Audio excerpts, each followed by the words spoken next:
이재명의 정책, 이재명의 생각을 구체화시키는 것이 이재명 대표에게 실질적인 도움을 주는 거다. 그것이 찐명인 것이지 옆에서 사진 찍는다고 찐명인 게 아니다. 저는 이재명의 정책을 제가 구체화시키는 사람인 거다. 네, 반갑습니다. 저는 경기도 안양시 동안구 갑 국회의원 민병덕입니다. 왜 경기도당의 목소리를 대표하는 인물이 왜 민병덕이어야 하는지. 경기도가 지난번에 46만 표를 이겼습니다. 네. 후보가 성남시장 출신의 경기도지사 출신인데, 그리고 1140만 유권자에서 46만 표 많이 이긴 게 아닙니다. 그렇죠. 적게 이긴 겁니다. 경기도에서 100만 표를 얻는 것이 우리가 정권을 교체하는 일이다. 네. 정권을 교체해야지 민생과 평화가 있다 하는 측면이고, 그러면 어떻게 하면 100만 표를 얻을 수 있나가 핵심인데, 네. 우리 경기도에 100만 당원이 있습니다. 이 100만 당원이 신나서 중도층을 설득할 때 이길 수 있다고 보는데, 신나게 하려면 어떻게 해야 되나? 주인의식을 갖게 해야 되고, 주인의식을 가지려면 권한이 있어야 된다. 이것이 지금 유행처럼 말을 하고 있는 당원 주권인데, 그 당원 주권을 지금 모두 다 구호로만 얘기합니다. 어떻게 구체화시킬 것인지에 대해서 얘기하지 않고 있습니다. 그런데 저는 이미 제 권한 범위 내에 있었던 안양 동안갑에서는 그 당원 주권을 실천해 봤어요. 당원 주권은 내가 투표를 하는 것의 의미도 있지만은 내가 잘 알고 투표하는 것의 의미인 거거든요. 내가 후보가 누군지 어떤 사람인지 잘 알고 투표하기 기회를 줘야 되는데, 지금까지는 권리당원이 공개가 안 되기 때문에 후보가 접근할 수가 없었죠.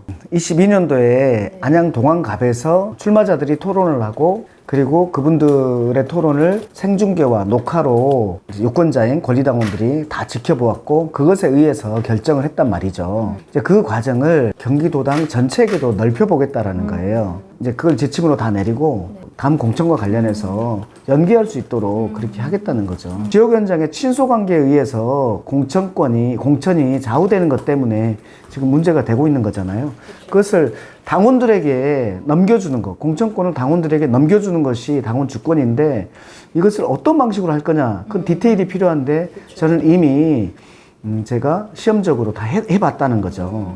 자기가 열심히 하면 그것이 평가받을 수 있다라는 객관성이 주어진다는 거예요. 지역 현장의 주관성이 아니라 다수에 의한 객관성이 주어지기 때문에 이것이 훨씬 더 합리적이 된다는 거죠. 도지사가 이제 민주당 소속이기 때문에 도지사의 관계 조성도 중요해 보인다고 생각합니다. 이렇게 말씀하신 것처럼 어떻게 협력해 갈지 좀 중요한데, 도당위원장이 되시면 좀 궁금합니다. 지금까지 당정 협의가 있었는데 자주 하지도 않았고, 그 내용이 민주당 각 지역위원회의 민원을 해결하는 창구, 이 정도로만 됐던 거죠. 그런데 중앙당에서 하지 못하는 공정 경쟁의 문제라든지, 기본소득일 수도 있고 기회소득일 수도 있는 그러한 문제라든지, 또는 일자리의 문제라든지, 이러한 문제에 대해서 같이 협의를 해야 한다는 거예요. 경우에 따라서는 협조하고, 경우에 따라서는 견인하고, 네. 그리고 안 될 때에는 도의원들하고 협력해서 압박도 하고, 이렇게 해야 한다고 봅니다.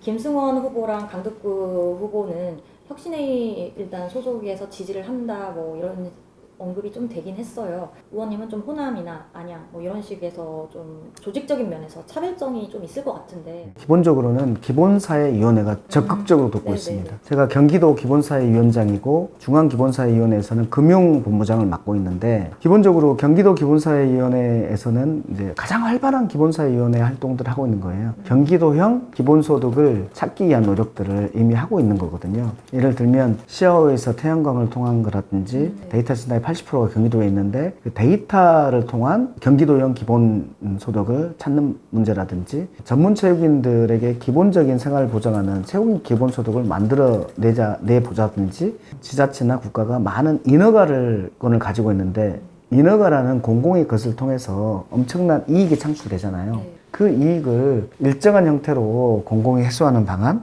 그런 것들을 통해서 이제 기본소득을 찾는 이런 것들 구체적으로 논의를 하고 있고, 공부를 하고 있고, 가치적으로 기본사회위원회에서는 저랑 일치하고 있고, 너무나 일치하고 있고, 아니면 오히려 민병덕이 가장 고민이 깊다고 생각하고 있고, 거기에서 가장 큰 조직적인 뒷받침을 하고 있다. 이재명 대표가 이번에 출마 선언문에서도 좀 더 수준 높은 기본소득을 반드시 하겠다 라고 하고 있는 거 아닙니까? 네. 이재명의 정책, 이재명의 생각을 구체화시키는 것이 이재명 대표에게 실질적인 도움을 주는 거다. 그것이 찐명인 것이지 옆에서 사진 찍는다고 찐명인 게 아니다. 이렇게 보는 거고요. 네.